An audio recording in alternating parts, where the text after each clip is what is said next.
ضربة زاوية للفريق الوطني، كرة ثابتة للفريق الوطني تلعب لأسود الأطلس في منطقة الجزاء. لو لو لو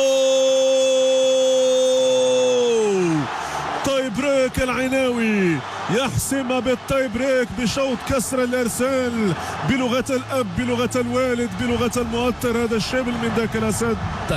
كرة هدف التعادل نائل، اضاع ضربة جزاء وصر على التعويض من كرة ثابتة من ضربة زاوية تمنح التكافؤ لأسود الأطلس أمام الإكوادور. فرحة كبيرة للجماهير المغربية المنتخب.